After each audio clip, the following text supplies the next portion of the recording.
Hello, you wonderful people, and welcome to another episode of Crime Centric. This being a show, it's about crime dramas that I watch. For today's episode, I'm going to talk about the season premiere of The Sinner. A great season premiere. A lot of really interesting things went down in this episode, so let's break it down. So we have Harry and Sonia, which is interesting to see. Like, obviously, they're still going. It's basically been about a year since the season 3 finale, everything with Jamie, because Harry's already retired, and it's already been like a year or so. But, like, Harry still has that awkwardness that he has, of just, like, him not being, like, just being, like, it's being kind of, like, he's a little off on just, he always has been, and you just see him just kind of almost being uncomfortable in just regular situations, because I think Harry just has a hard time ever, like, expressing like what's going on in his mind, because it's like right now that, you know, I think for him so long being a cop has always been a part of him, that like now that he's kind of put that to the wayside. But he's also not sleeping, he's weaning himself off his medication, which he didn't even tell Sonia about. He's like, no, I told you about it. She's like, no, you said you were thinking about it, you didn't actually tell me you were going to do it.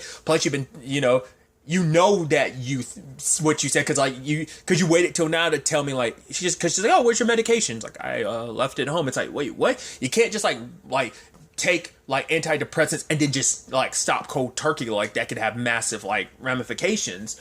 But he's like, no, like my doctor, we talked about like weighing myself off. It's like, we haven't even been talking about you during the process of that. Like, all this is kind of getting thrown at me all at once. It's just like, for Harry, it's just like, I mean, the last time we saw him in a relationship, I mean, and even then, like, him and his ex had already split by the time season 1 happened, and, like, he was trying to repair the relationship, but it never worked out. The only other relationship he had was, like, the lady he was hooking up with in season 1, like, to strangle him and stuff. Like, that's the only thing. Like, he hasn't been in a relationship since Sonia, so I think it's just still kind of, like, this weird thing, because, like, when they're having sex, even she's like, I don't know, like, how hard I'm supposed, like, was it okay? He was like, no, like, you acted like you wanted to hurt me, so it was perfect. But it's like, the moment it happened, I was like, right, I forgot that was Harry's kink. It's been a little while, so I was like, ugh, I forgot about that. I was like, I mean, no kink shaming or anything, but it's like, right, I forgot that that's kind of his thing. And so Sonia's kind of adjusted to that as well. But yeah, you could just tell, like, Harry's like, it's like, right, the whole Jamie thing is still, it's only been a year, and just things didn't go down the way that he wanted them to. He ends up meeting a girl, like, when he's just kind of taking a chance away for himself, and he meets a girl named Percy. And I think in that moment, Harry and Percy, like, kind of connected, because, like, her talking about, like, I kind of like the business that she worked, the Muldoon like fishing company, like she works with them because it's her family business. And obviously, like, seeing family is like a complicated subject for her. And she talks about the ocean, like she feels like, it talks to you. Like, has it talked to you yet? Which, I mean, Harry at the beginning of the episode was staring in the ocean, so maybe it did, but maybe he wasn't quite sure. Maybe she had already spoken to him and he hadn't really realized it. But it's like, how does it speak to you? It's like, with like the vibrations just and everything. She's like, you think I'm weird or something like that? He's like, no. Like, he's almost like, yeah, sometimes he wonders if like Mother Nature just kind of goes about its thing and doesn't even notice us. But Percy's like, no, she does, so but Percy ends up leaving. But then later on, like, because of insomnia, he saw her like scared from someone and like running. And I think maybe this speaks volumes that the entire time Harry never reached out, like, hey, are you okay? Like, he never said it. He kept following her without saying it, because I guess he was trying to see like what was going on. I guess his instincts were like, yeah, not to disturb her, because like he saw her near the edge. At no point did he call out like, whoa, step back. It's like, I guess because maybe in his mind it's like, there's no guarantee she was going to do what she did, but she looks back, but she didn't know Harry was there the entire time and fell. And now we get this whole situation of seeing what he saw, and the cops are getting involved, as well as the Muldoon family, Percy's family, which Lou, the head, like, sheriff, cop in town, like, he was kind of scared to, like, it's like, right, because before we make this official, it's like the Muldoons, they're like the big time, they're like, they're the main industry of this town, so it's kind of like, what they say kind of goes, like they're that powerful family. And you can tell already just based on the trailers and stuff like that, this is a powerful family that has deep roots. Like, they've been here for generations and probably have a lot of secrets and a lot of power over this town to make things be what they want them to be. But essentially, they're kind of discounting what Harry's saying, because even like Meg, his grandma, which I've seen that actress in a ton of things. I gotta learn her name because I've seen her and stuff. There's also the uncle who's played by Michael Mosley. I was like, hey, because he was on that. I think it was only for 2 seasons, but there was like that sitcom, not sitcom, but a comedy on USA Network that was that dealt with EMTs.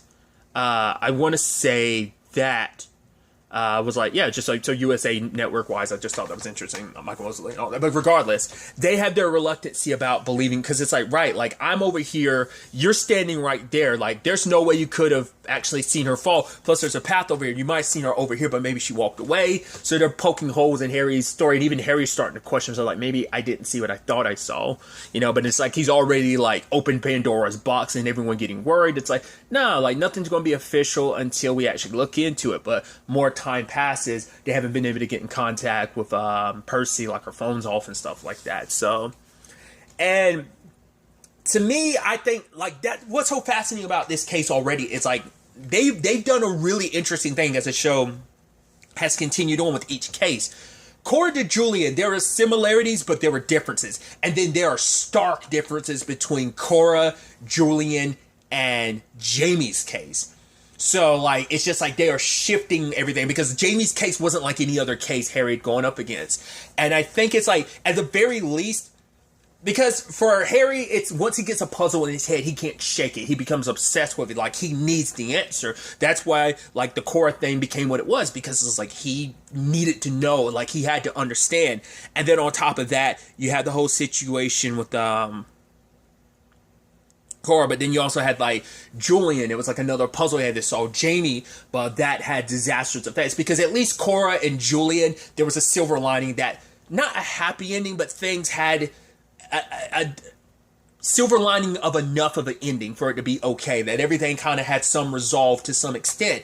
Jamie was the one where everything went sideways. It went completely wrong. I mean, it doesn't help that, like, he wanted to help Jamie. He wanted to figure Jamie out, and he ended up being the one to kill Jamie. So, like, that's still with him. And I think for him, it's like he sees someone else. It's like, because him, it's like, maybe I missed the sign. She seemed okay, like, she wasn't depressed or anything, but, like, did I miss the signs? Like, was I so caught up in my, like, you know, here's someone that he's, like, every case Harry latches on, he finds something of himself in every case. That's why every case dives a little deeper into his background, because it brings up a lot of, like, buried stuff for Harry. And it's just, so he finds, like, every case is a means of, like, filling that hole in him. In these we don't know, like, what are the cases he works on in between. It doesn't really seem like it is. Like, when he was working on the Julian case, it was like, oh, because of what you did for Cora. And then, like, before that, like, Jamie, like, I don't know if there was, like, much talk of, like, I wonder, like, are those the only 3 cases he's worked recently, or were there cases in between those cases? I don't know if they've ever really covered that. Maybe they have,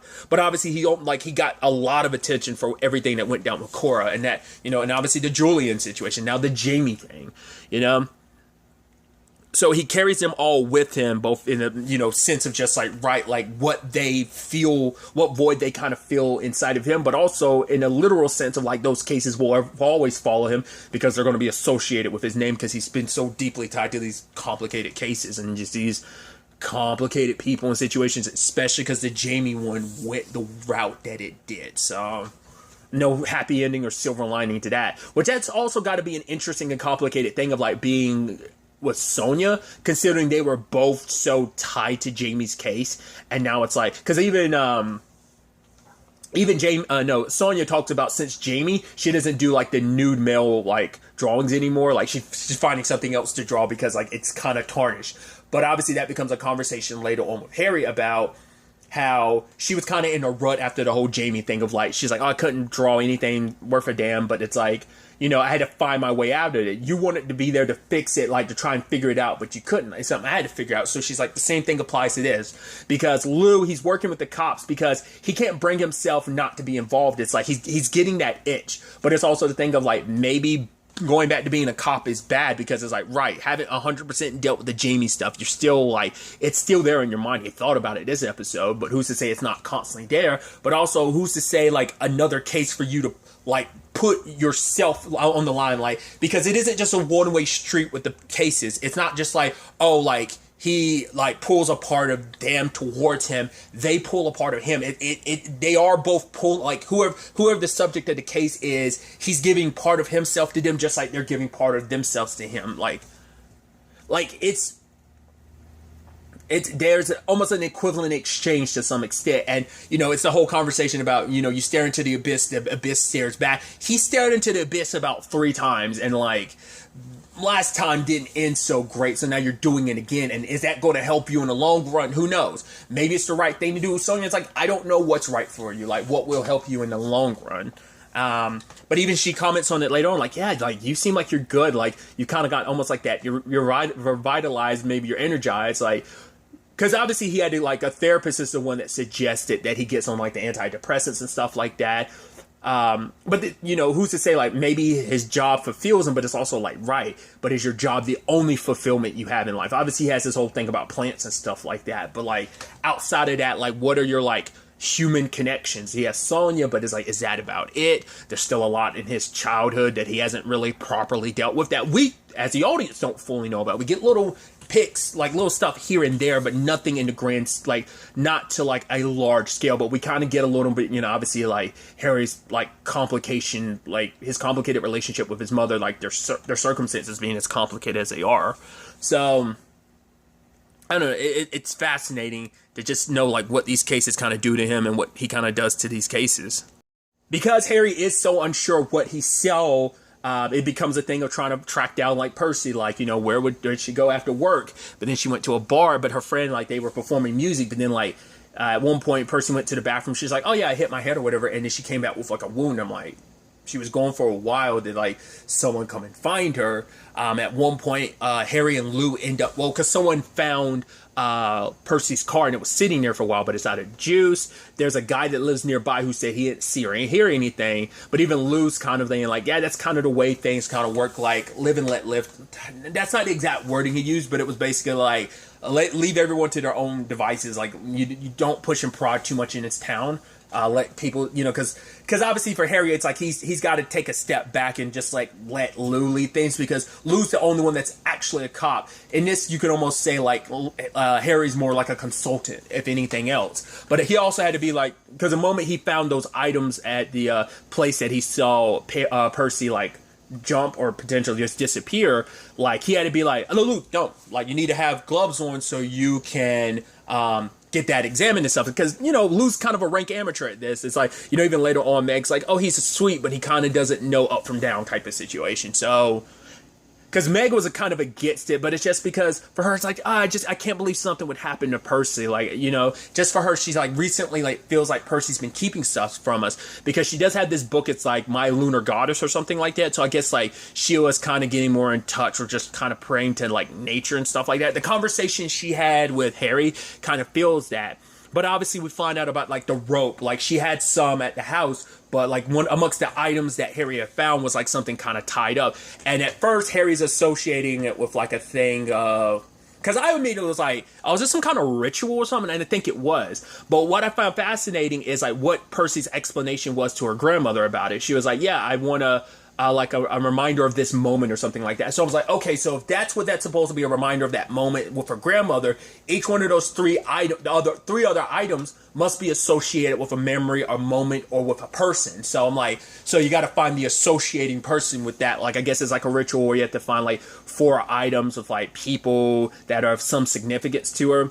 Because later on, Harry and Lou looked through the surveillance footage, which also, it's like, because the lady running place was like, oh, are you a cop? And he was like, and he had to wait for Lou, because it's like, right, you want to investigate this so much, but you're kind of hamstringed by the fact that you're not actually a cop.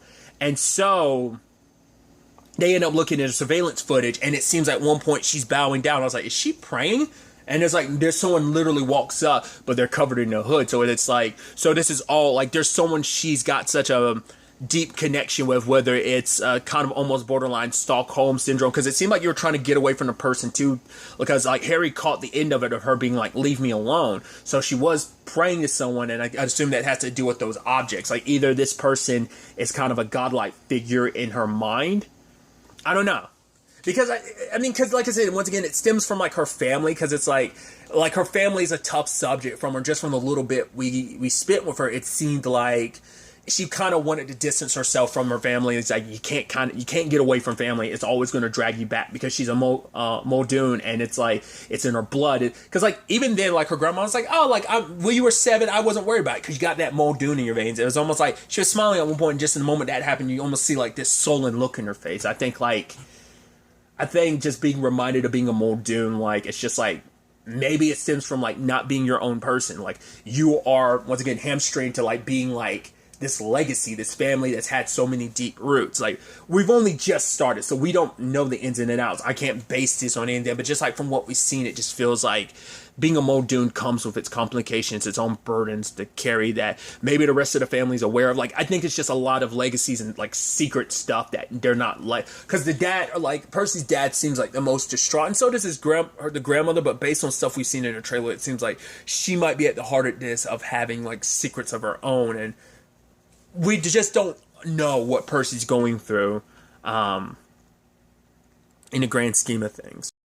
But he, at the very least, has the family's blessing. At least Meg is like, no, like, I want you to look into this, because Lou, sweet as he is, he doesn't know what he's doing. You, because it's like, I had Lou look into you, so I know what you've done in the past, who you are, your, like, accommodations and stuff like that. So I know what kind of detective you are. So this is kind of your wheelhouse. Because initially, like I said, she had even apologized, like, right, I was kind of snapping at you just because I was worried about, like, I was thinking, like, wherever Percy went, because sometimes she'd be gone for hours and then come back, but it's like, it's been 3 days and no word from her. I'm scared. Because there's inconsistencies, because it's like, apparently someone saw her at 3:30, but like Harry was around the time, he was with her at the time, so it's like, that doesn't make any sense, because it was like around 3 a.m. that he ran into her, so they went all the way there. So it's like impossible, could she have like fallen and then like someone saw her in her car, but her car's somewhere else, so it's like, how did that happen? So did she actually go to, like, did Harry not see what he saw? But then to me, my brain, I'm like, you don't think there's like some twin situation happening here? But it could, but more so than anything, it was super dark, because the lighting of it presented itself like that. But I think it's just because it's supposed to represent like, oh, like it's early in the morning, like late night / early in the morning, because it was like 3 a.m. And are you sure what you saw? And maybe it's just Harry is not sleeping at all, so maybe he saw something that wasn't really there. So maybe Percy did, and she got into her car, because whoever it was that she's tied to and praying to was there at the time, because there was all those, like, I guess you could almost call them totems. That's why I think they're a part of a totems of like a ritual or something. So did she lay those down there earlier? Like, because Harry didn't have eyes on her the entire time. So, but maybe that person came there, laid all that out, and just kind of like, okay, Percy, sacrifice yourself in my name, in my image. And, you know, I don't know. Once again, there's something there, we're just not sure at this point in time what it is exactly. And I find it fascinating that, obviously, once again, Harry's taking this all on himself. Even at the end, he's got got Percy there saying, like, you know, find me, please find me. Like, you know, and so he feels this need and drive to find her, like, why he's kind of taking this on himself. Like, why is this personal? Just what Harry does. Every case becomes personal to him. Once again, it does have its pros and cons. He opens himself up to them so he can understand them on another level, but opening himself up like that makes you vulnerable, and it can consume you. And I think the Jamie example was an example of it completely. I mean, he's gotten consumed bits and pieces over the course of the cases, but I feel like Jamie's case was the one that consumed him the most, brought him the closest to the edge, you know? So, and I think he's still teetering on that edge, even though he's taken some steps back with Sonia, like, since then, stepping away from his job, coming back to it to some extent, whether it's official or whether it's just simply helping Lou. I think this is kind of tipping him closer to that edge, or at the very least, maybe pulling him a parallel path beside, like, rather than walking up to the edge, he's walking beside the edge type of thing. I don't know. Like, what I'm saying probably isn't making any sense. I don't know how to really, like, articulate, like, what I'm trying to say and get across. He did also come across what it seemed like that was Meg. Maybe it wasn't. Maybe that was someone else. But it looked like one of those women was Meg. So it's like I said, I'm probably mistaken, because it might not have been. But that might have ties to, like, that lunar goddess stuff that Percy was reading into. But, like, Harry was watching them, like, and it seemed like they were bathing in the moonlight naked. So it's like, maybe these people are the ones that gave Percy the book, kind of like praying to, like, some lunar goddess. But, like, maybe Percy was looking for something, and someone kind of filled that void of, like, whatever she's dealing with in her family, like family secrets or whatever burden she's carrying, someone kind of was that figure in her life to be like, oh, like maybe it's someone that's kind of like, oh, I want to be worshipped like a god, so I'm going to be your god, I'm going to be your everything. I'd assume it would have to be someone tied to her family. I feel like it would have to be someone in a powerful position in this town, or maybe it's someone who doesn't feel powerful that needs to feel powerful. I don't know. There's just a lot of questions about what's going on, but an interesting start to this case to find out, what happened to Percy. Did Harry see what he thought he saw, or was he completely mistaken? Where is Percy now? Like, will they find her alive? I was kind of under the assumption, like, yeah, it's going to start this way, but like, they definitely going to find Percy dead, and it just becomes a question of like, well, who was she running from? What was she running from? What was going on prior to her? Like, so it seems like we're going to get. Like I said, like every case is handled differently. Like I said, I feel like I said, brought up earlier, the Cora and Julian case, there were certain crossover parallels, but they were still different. But I feel like Jamie was the stark difference, and I think this is going to be different too because he had one interaction with Percy, and whereas every other case, he had multiple interactions with people. But once again, Jamie's was even still different in that regard. So this makes this a little different because we're dealing with like a missing person rather than like necessarily a murder case. But maybe there still could be murder associated for all we know. Maybe it has something to do with she, like I said, if she ends up turning up dead, because a lot of these cases, despite everything, have sad endings to them too. Like I said, they're not like happy, like, oh, everything worked out. It's like, to some extent, sure, but like there's a silver lining happy ending, but more often than not, it's like there's depressing stuff associated with all these stories. So like maybe Percy won't like women, maybe they bite it, like maybe partway through the season, maybe near the end of the season, they do find Percy, but she's dead already. Maybe she's being held captured by someone so they'll be able to find her. Like, who knows where things currently stand. We'll ultimately just have to wait and see where the next episode takes us with all of this. But really, that's all I want to talk about. Till the next time we meet, be happy, be safe, live life to the fullest, and enjoy it. Good day and goodbye.